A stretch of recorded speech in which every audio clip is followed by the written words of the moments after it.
নমস্কার বন্ধুরা, আমাদের ইউটিউব চ্যানেলে আপনাদের প্রত্যেককে স্বাগত জানাই। তো আপনারা যদি একটা সাইবার ক্যাফেতে কাজ করে থাকেন, তো সেক্ষেত্রে আপনার দোকানে অবশ্যই অনেক কাস্টমারই আসে প্রতিদিন পাসপোর্ট সাইজ ফটো বানানোর জন্য। তো সেক্ষেত্রে আপনি যদি কম্পিউটার থেকে কাজ করেন, তো আপনার অনেক টাইম লেগে যাবে। তো মাত্র 1 মিনিটে কিভাবে পাসপোর্ট সাইজ ফটো বানাবেন তা আজকের এই ভিডিওতে আমরা দেখিয়ে দেব।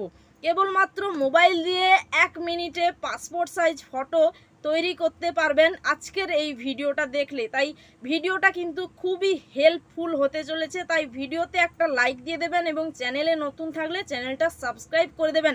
তবে চলুন ফুল প্রসেস দেখা যাক কিভাবে মোবাইল দিয়ে 1 মিনিটে পাসপোর্ট সাইজ ফটো বানানো যায়। পাসপোর্ট সাইজ ফটো বানানোর জন্য পাসপোর্ট ফটো মেকার এই অ্যাপটা ইনস্টল করতে হবে। তো এই অ্যাপের লিঙ্ক থাকবে আমাদের এই ভিডিও ডেসক্রিপশানে, তো সেখান থেকে তোমরা ইনস্টল করে নেবে। ইনস্টল করার পরে লেটস গো অপশানে ক্লিক করবে। ক্লিক করলে 5 সেকেন্ডের একটা অ্যাড আসবে, তো সেই অ্যাডটা কেটে দিতে হবে। কেটে দিলে এখানে 2-3টে অপশান রয়েছে, তো select photo from camera, select photo from gallery. তো আমি কিন্তু গ্যালারি থেকে ফটোটা এখানে সিলেক্ট করে নেব। তো আমি আমার যে ফোনের যে গ্যালারি রয়েছে, তো সেই গ্যালারিতে আমি ফটোটা নিয়ে নিব। তো আমার একটা ফটো নিয়ে নিয়েছি এবং এখানে অ্যারো অপশানে ক্লিক করে কন্টিনিউ করব। এরপর ইন্ডিয়া পাসপোর্ট এই অপশানটা আমি নিয়ে নেব। তো এখানে নিচের দিকে গিয়ে ইন্ডিয়া পাসপোর্ট অপশানটি চুজ করে নেবেন। তো আমি যেহেতু আগে থেকে নিয়ে নিয়েছি, এই জন্য আমার ওপরেই দেখাচ্ছে। তো এরপর টিক চিহ্নতে আমি ক্লিক করে দিব। এরপর 5 সেকেন্ডের অ্যাডটি আবারও এসছে, তো সেই অ্যাডটা আমি কেটে দিব। অ্যাডটা কেটে দেওয়ার পরে এখানে দেখতে পাচ্ছেন যে যদি ফটোটা একটু বাঁকা থাকে সেক্ষেত্রে আপনি সোজা করতে পারবেন এবং ইন্ডিয়া পাসপোর্ট অনুযায়ী ফটোটার যে সাইজ সেইটা আপনি এখান থেকে সিলেক্ট করতে পারবেন। এরপর টিক চিহ্নতে ক্লিক করবেন। টিক চিহ্নতে ক্লিক করলে আবারও একটা অ্যাড চলে আসছে, তো সেই অ্যাডটা কেটে দিতে হবে। তো এখান থেকে আপনি এই ফটোর যদি কোনো ব্রাইটনেস এগুলো করতে চান, তো সেক্ষেত্রে এখানে অপশান রয়েছে, সেক্ষেত্রে আপনি এখানে বাড়া কমা করতে পারেন। তো সেটা আপনার ফটো অনুযায়ী বা মোবাইলের ক্যামেরার কোয়ালিটি অনুযায়ী এখান থেকে ফটোটা আপনি তুলবেন এবং তার বাড়া কমা এখান থেকে করে নেবেন। ফটো অনুযায়ী আপনি এডিটিংটা করে নেবেন। এরপর চেঞ্জ বিজি যে অপশানটা রয়েছে সেই অপশানে ক্লিক করে দিতে হবে। ক্লিক করলে এখানে দেখতেই পাচ্ছেন যে ফটোটা যদি কোনো কাটিং করতে হয় সেখানে এটা থেকে তোমরা করতে পারবে।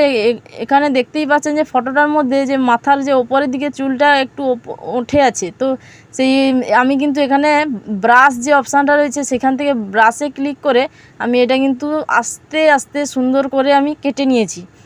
তো দেখতেই পাচ্ছেন যে এইভাবেই কিন্তু আপনারা কেটে নেবেন সুন্দর করে। তো আমি আস্তে আস্তে কিন্তু যতটা পারি এটা সুন্দর করে কেটে নিয়েছি। এরপর আমি নিচের দিকে যে ব্যাকগ্রাউন্ড যে অপশানটা রয়েছে সেই ব্যাকগ্রাউন্ড অপশানে ক্লিক করে সাদা অপশানটা অর্থাৎ হোয়াইট রঙটা আমি সিলেক্ট করে নেব। তারপর ডান করব এবং অটোমেটিক কিন্তু সবুজ কালারটা চলে আসবে। তো আমি আবারও ব্যাকগ্রাউন্ড বিজি কালারে ক্লিক করে সাদাটা সিলেক্ট করে নেব। এরপর আমি টিক চিহ্ন যে উপরে রয়েছে সেটা ক্লিক করে দিব। ক্লিক করলে এখানে যে পেন্সিল বিভিন্ন রঙের দেখাচ্ছে, কালার দেখাচ্ছে, তো এখানে আমি কালো অপশানটা ক্লিক করে নেব এবং একটু বাড়িয়ে দিব। বাড়িয়ে দিলে এখানে দেখতেই পাচ্ছেন যে বর্ডারে দেখতেই পাচ্ছেন যে কালো রঙটা অটোমেটিক হয়ে গেছে। তো এরপর আবারও অ্যাড চলে আসবে, তো সেই অ্যাডটা কেটে দিতে হবে 5 সেকেন্ডের অ্যাডটা। তো এই অ্যাডটা শেষ করে তো যেহেতু গুণ চিহ্ন এসছে, তো আমি অ্যাডটা কেটে দিয়েছি। এরপর টিক চিহ্ন অপশানে ক্লিক করে দিয়েছি। ক্লিক করে দিলে আবার প্রিন্ট অপশানে ক্লিক করব, আবারও অ্যাড চলে এসছে। তো সেই অ্যাডটা কিন্তু দেখে আবার কেটে দিতে হবে। তো এরপর কেটে দেওয়ার পরে এখানে যে প্রিন্ট অপশানটা রয়েছে সেটাই ক্লিক করার পরে 3R অপশানে ক্লিক করলে অর্থাৎ প্রথমটাই ক্লিক করলে এখানে দেখতে পাচ্ছেন যে কত সুন্দরভাবে 4 কপি ফটো কিন্তু রেডি হয়ে গেছে। এবং আপনারা যদি চান যে 6 কপি 8 কপি এরকমভাবে করবেন, সেক্ষেত্রে আরও নিচে যে স্টেপগুলো রয়েছে বা অপশানগুলো রয়েছে সেগুলো কিন্তু ক্লিক করতে হবে। তো আমি আবারও প্রিন্ট অপশানে ক্লিক করে এবার 4R অপশানে ক্লিক করে দিয়েছি। এরপরে দেখতে পাচ্ছেন যে 6 কপি টোটাল ফটো রেডি হয়ে গেছে। এইভাবেই পাসপোর্ট সাইজ ফটো বানানো যায় মোবাইল দিয়ে এবং খুব সুন্দরভাবে পাসপোর্ট সাইজ ফটো বানানো যায় এবং ব্যাকগ্রাউন্ড রিমুভ করা যায়।